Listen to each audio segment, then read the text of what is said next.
Đó chúng ta thấy lúc gà mà ta.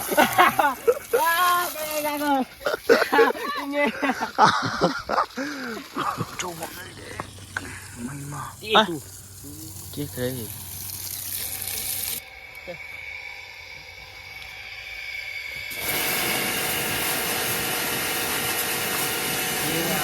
Đi mà không nào vô tàu kịp tôi chỉ lấy vô tàu cái thai cái gì rồi mà ra hậu đấy mà chỉ cho cái gì tạm đi nhỉ bà chỉ đi cái bộ cái thiên can bà tụi cái ta là đi tụi cái mang cái mi cháu cái đó cháu với cháu thì gì mình sẽ thằng cái gì tạm cùng được thôi.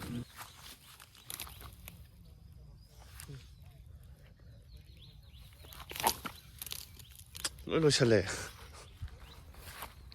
Thứ đi hả mà vợ. Ya đi đó. Ngâm gì à?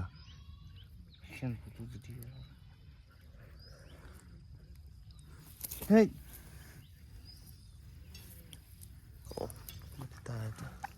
Sẽ tôi phải dẫn đâu. Nó nào.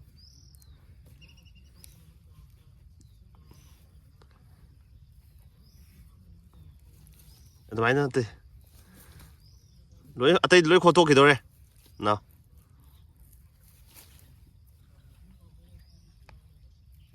Yes. Ama siya ni. Ay bukan Ama lo. siya ni. Ito yan ni. Oh! Rồi. Ai không này? Ôi. Mà tao phụ cái đâu gì? Nó như nào?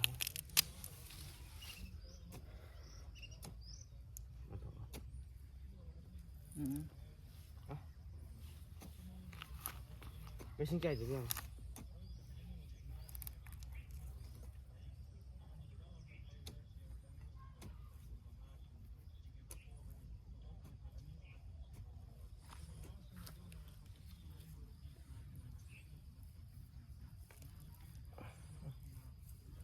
देख रहे दोस्तों Nga khó sao?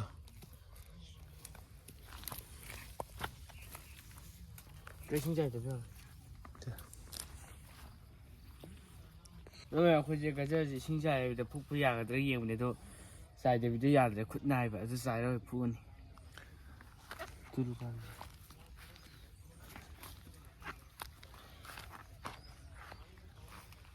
然后或者什么新摘的这个，其实北兔才可能北兔那个是北兔了，可能都得扑住那么，那这里可吃奶吧，然后。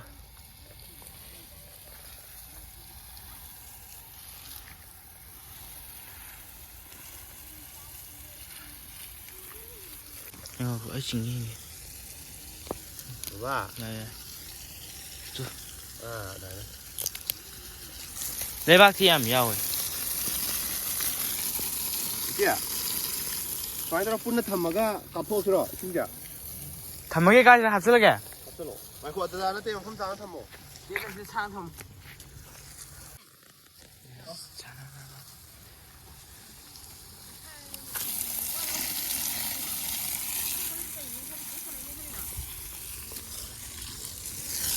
可找我可等会铺个。我可等付. Nhà mình đi nè. Người ta ra đâu đó.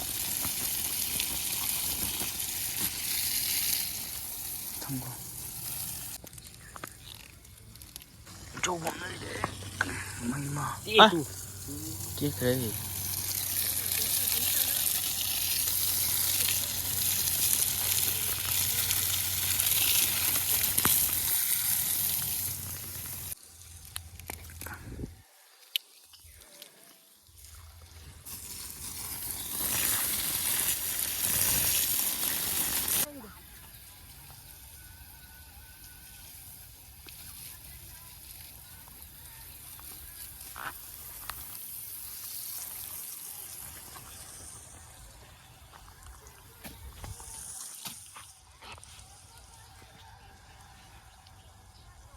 Đầu tiên cây đầu tôi bảo.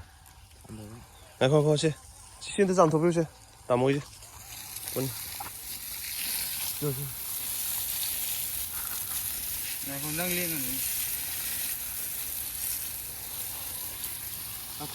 얼마 아니 메시가 얼마 타더라고요. 나 중위도 어디도. 네. Ở mẹ chạm một chút là cái. Đây xem ta có bốn nào. Ở mẹ mà khơi xin cái gì xin gì.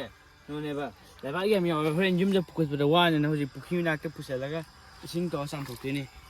Khơi nhúng cho sang cái này, tôi nhúng cho sang mà đang war là bà hay tay.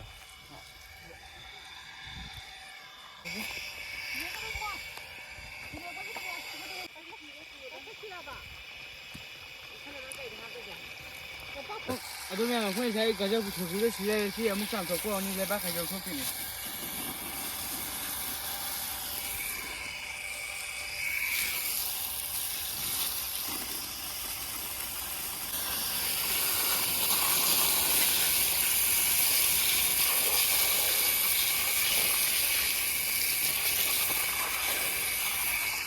와 bro. Ở đây. 저부터 오지 와다가.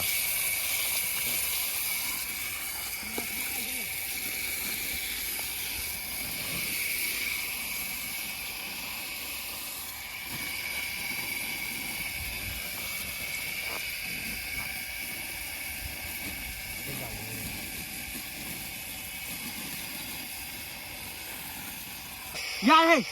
농아이베네 강이나 바니 나다디 이제 가나다 하. 농아이베 칸나인. Anh chồng ra bà, ra đây bà. Chiêu đâu. Chiêu hết đâu rồi, anh mới khỏi được. Đến đuôi rồi. Phần khác nữa.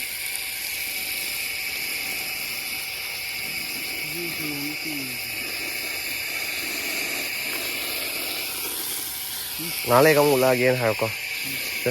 시 콤전 매동 올라가게 해. Ở đây mẹ xin người các sĩ không dân bày ra mụ là cái. Đây mẹ một khơi dịch cái thabo tổ lực lấy bên mẹ chỉ gà ra đấy, chỉ lấy đó. Ở khơi vốn này là cái gì đó có khơi em buộc hết đầu vào đó mẹ tổ đi. Đây mẹ dùng giờ khơi em chạm vào dùng mình sẽ.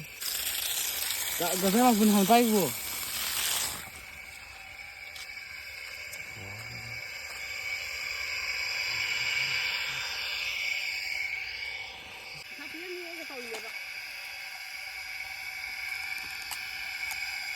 Rồi rồi, thấy bà, xin, nó chưa, khó rồi, muốn người gì giàu, chọn.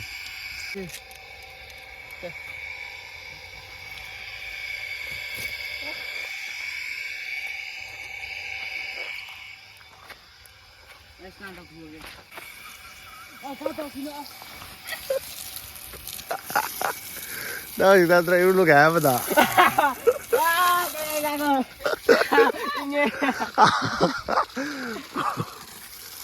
손좀 주세요. 하.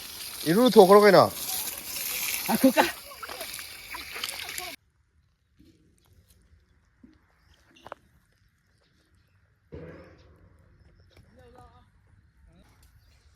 Mẹ chỉ hấp dẫn leo gần năm bây giờ tôi sản phẩm nó bạn. Đêm nay mẹ ở dưới đây vô nhưng mình sẽ xong thì mẹ mà tiêm mà hấp cái đôi nhưng mình sẽ. Đêm nay mình chỉ cần sản phẩm mua ra là sẽ quên phụ kịp được.